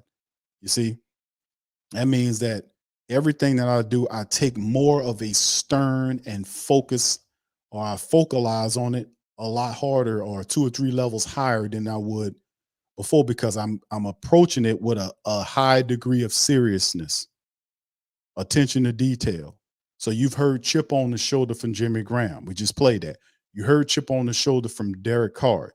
You heard chip on the shoulder from several other players that's inside the building. I don't think I heard chip on the shoulder. I've never heard Dennis Allen said that he has a chip on the shoulder. That would be awesome if I heard him, but he doesn't say that. He doesn't talk like that. But anyway, back to the schedule. Week 5, you go up to New England once again. This is a early October game in New England. This is not a game that we'll see them in December or late December where it's snowing. So once again, even when you account for the teams the Saints are playing in terms of the status of the quarterback being a young quarterback there, or a team that's kind of trying to find their way, even to where the games are positioned in the schedule in reference to Green Bay, which is usually, if it's late in the year, it's snowing, it's weather impacts the game to a degree. But both Green Bay and New England games are out of the way. Both away games are out of the way by week number 6, and the Saints have both of those teams within the first 5 weeks of the new season. So it's perfect weather there. So it'll be Dennis Allen against Bill Belichick. So you'll have to be out coached there. Talent-wise, when you talk about who has the most talented team between Tennessee and the Saints, Saints in Carolina, Saints in Green Bay, Saints in Tampa Bay, Saints in New England. You say, well, Saints have more talent if you go down the lineup, but at the end of the day, it don't always come down to that. It comes down to who came to play that day. We see it all the time in these upsets. Week 6, Saints go to Houston, to that dome stadium out there, and play another rookie quarterback, C.J. Stroud. They got a lot of young people there, and they still got to learn. And this is a very favorable schedule for the Saints. A lot of stuff here. Even if you were to toss a couple of losses in there early on with the black and gold, you could probably say, what, a New England loss there? Bill Belichick's outthinks Dennis Allen and Pete Carmichael, gets the win in week 5, But you always have to account for the facts that the Saints supposed to do something, but they don't do it. They didn't show up, or something happened. You see what I'm saying? But realistically speaking, if it came down to that, really the Saints should be undefeated at this point. But, it don't always pan out that way. Week 6 at Houston, and then the Saints come back home for the matchup against the Jacksonville Jaguars and Dougie P, who took that team to the playoffs. They have good energy. A lot of people will be paying attention to Jacksonville to figure out if Jacksonville, what they did last year, was just, they caught lightning in a bottle because nobody wasn't paying attention to them, because, that's a part of the game. Can you do it again? Now, Dougie Peterson's he's a good coach. You got a good team right there. You got Trevor Lawrence, who's good, Trevor Etienne, the running back. They got a good young squad there, but Jacksonville is caught. People asking, is Jacksonville as good as what they were last year? Are they on the come up, or if that was just something that happened last year and they really just who they were prior to that, because nobody wasn't taking them serious? Well, Jacksonville comes here to the Dome on October the 19th. It's a late game, so we'll see what's going on with that. We'll see. We got to get after them. Week 8, Saints hit the road again against the Colts. Another rookie quarterback. AR is up there, Richardson. So the Saints, man, they got Bryce Young in week 2.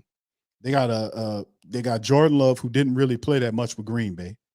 They got in week 4 Tampa Bay. That's either Baker Mayfield or Kyle Trask. Week 5 is Matt Jones, which is last year up and down year for him. Houston is C.J. Stroud, who's the 2nd overall pick this year. The Texans picked him up, rookie. Jacksonville, Trevor Lawrence, first winning season. Can he stabilize and keep doing that? Week 8 is Anthony Richardson and the Colts, another rookie quarterback. Week 9 is Justin Fields and the Chicago Bears, who made a lot of moves, and a lot of people keep pushing this. And I don't know if they buying the PR machine or not, but the Chicago Bears been stinking it up for a long time. Justin Fields is there. He's an interesting quarterback. Instead of trading him, they got him DJ Moore. They made some more moves in free agency. And really, I'm not on the Justin Fields train. He got to kind of prove and show that he can win. But at the end of the day, these are the quarterbacks. None of these quarterbacks the Saints are playing. Or could we say they top 15 quarterbacks? You know, top 15. Any of the, but and then we get to the road game week 10 before the bye at Minnesota. And Minnesota is a team that was without Cook. They did get Addison, which is the backup run. They signed him back, but Cook is gone. Word on the street supposed to be going to the Patriots. Is it the Patriots? I want to say it is something like that. But Minnesota's a team. Saints, that'll be an interesting game before the bye week. That'll be in the dome. I mean, at Minnesota. We going to their dome to play them. So that'll be interesting as well. And then we get a bye week right there. And notice during the schedule, the Saints don't get back-to-back home games. The majority of these games is home, then it's 2 aways, home, then 2 aways, home, away, bye, away, home, away, and then home. So you really don't get the relief. They got 3 home games after the bye week as we go into week 12 against them. Then the schedule set up where we don't see Big Low and his squad until after the bye week, the week before we take on Minnesota, another team we don't like. So it'll be interesting to see how things work, and that we're not looking past Minnesota to get to Atlanta after the bye.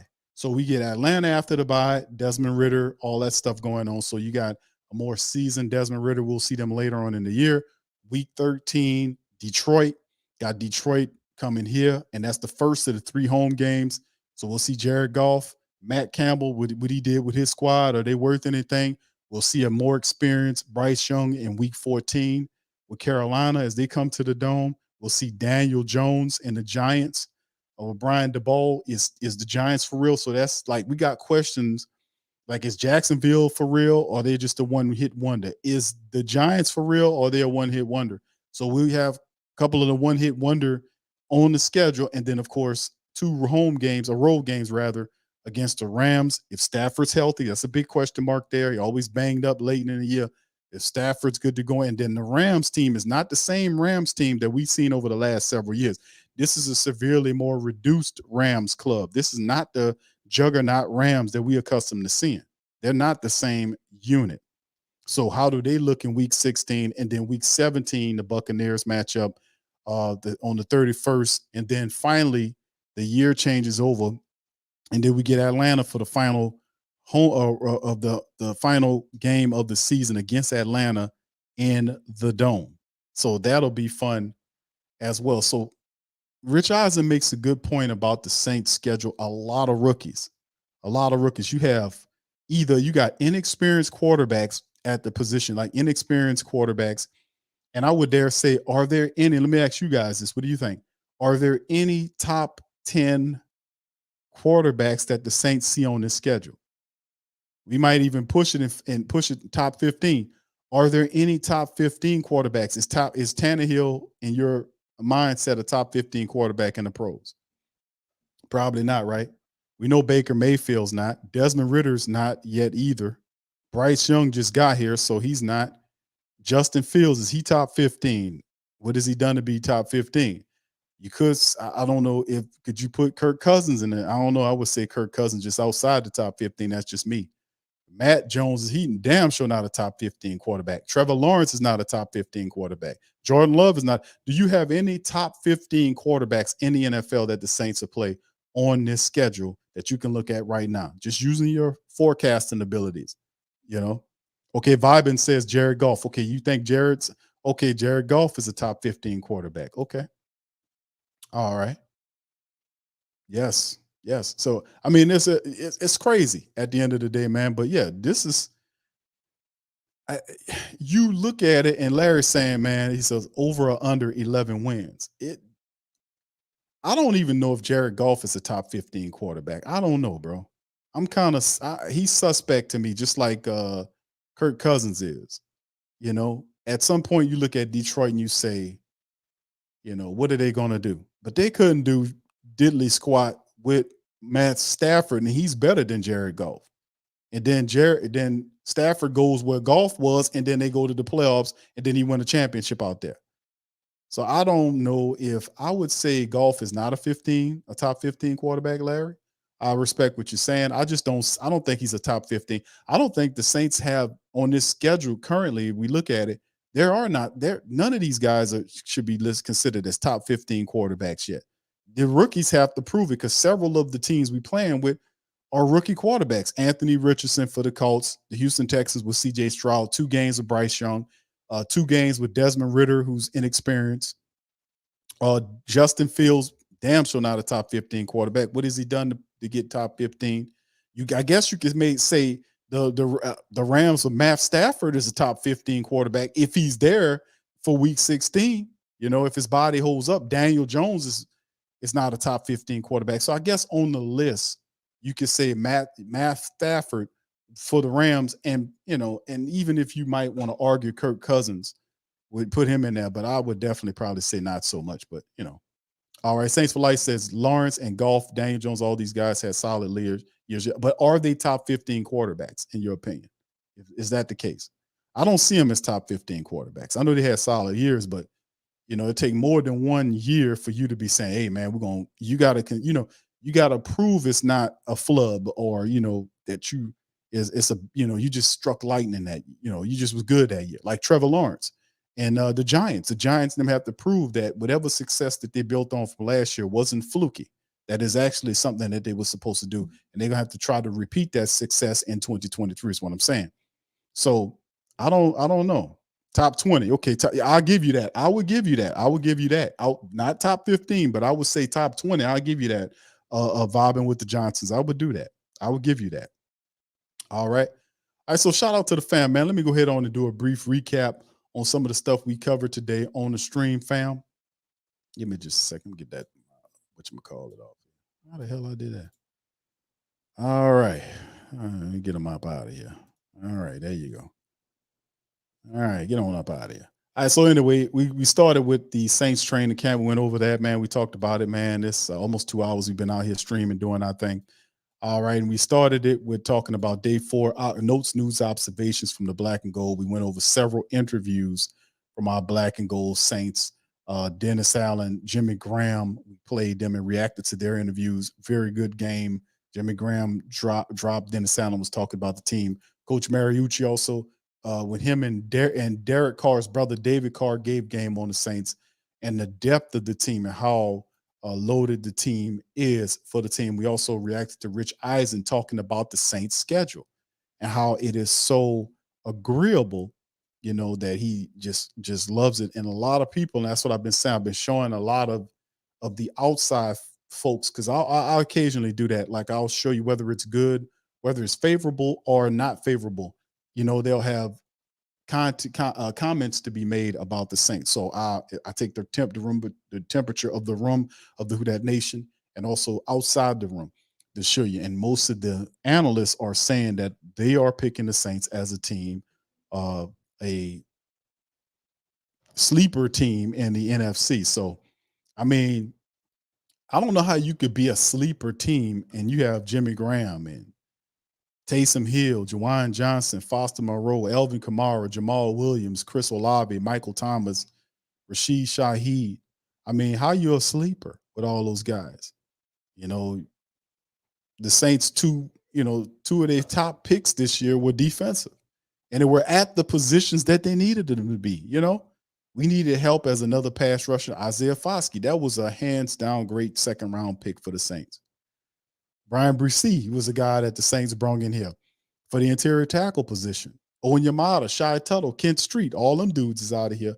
Big Saunders, Nate Shepard, Brian Bresee, and then you have Malcolm Roach resigned. So the Saints have done a phenomenal job and just knowing where they needed to go to make the team better, right? Not just going way over here and saying, yeah, no, they actually took the temperature of the team well and made not only that, but also made the moves to do it and had surprising moves in there as well. Like the surprising move of Trey Turner. Unfortunately, he got hurt. The surprising move of Jimmy Graham, bringing him in here. The surprising move of bringing in Jamal Williams into the building. And then lesser talked about veterans like James Washington, the undrafted guys the Saints brought in here. Really exciting. They fortified the offensive line depth in preparation of what potentially could be injuries. They don't want injuries to derail the team. So they're doing the due diligence and bringing people in here that are veterans that been in the fire before and not over relying on undrafted guys to do this anything. That's a big change of philosophy too. Getting these guys that been through the fire and relying on them if injuries so happen to impact whichever room the injury monster is going to attack. So the Saints are doing everything they can to make sure they fortify themselves against that. So shout out. All right, big ups to Colorado, man. What's happening? Shout out to my boy Hoodie as well. All right. So yeah, Cousins and Brute Saint says Cousins and maybe Lawrence is considered top 15. I don't know.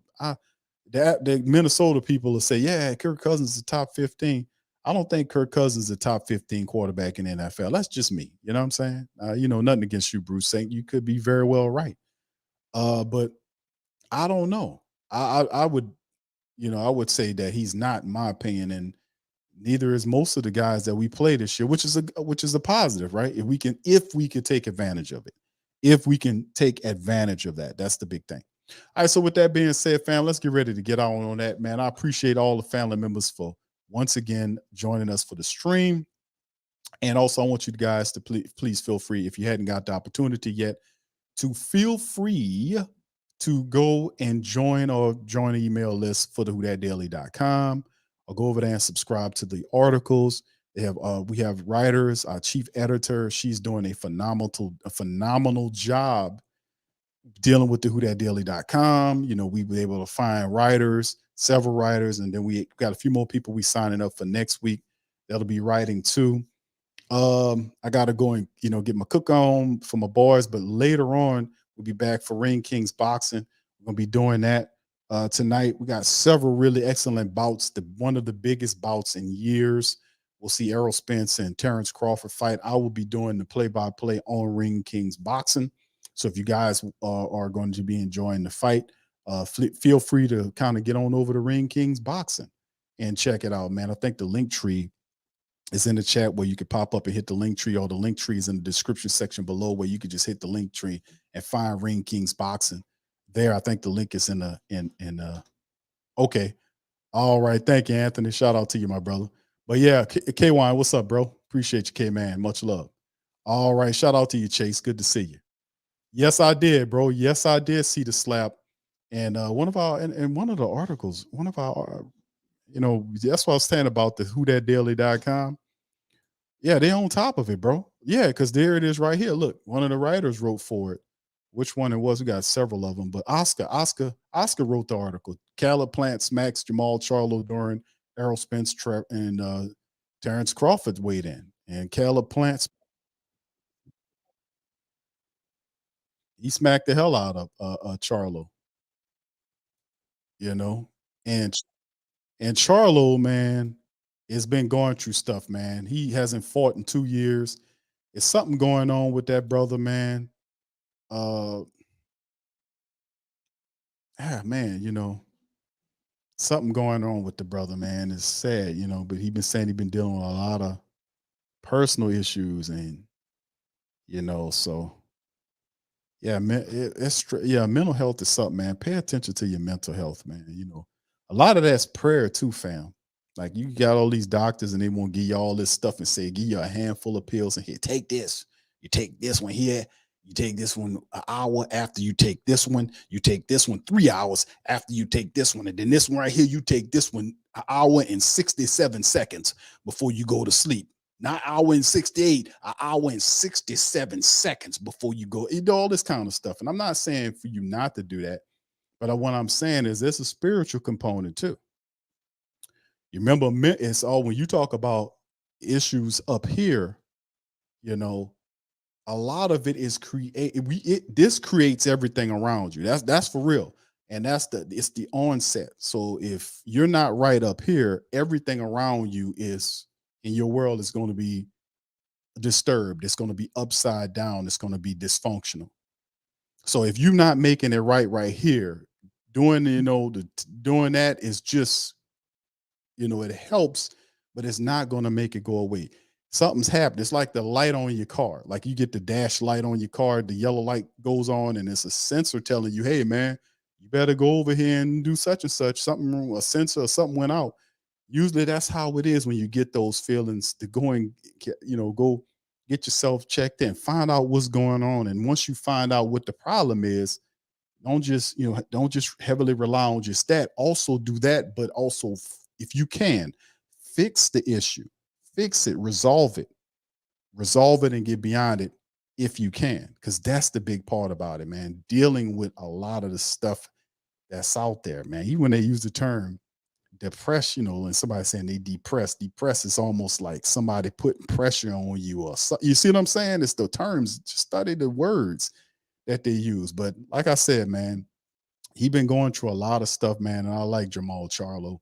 His brother Jermel's fighting Canelo Alvarez next month on the 30th. We'll be covering that one as well. But man, see about your mental health, man. Nothing wrong with going and talk to a professional and getting seen to, man. Make sure you do that, man.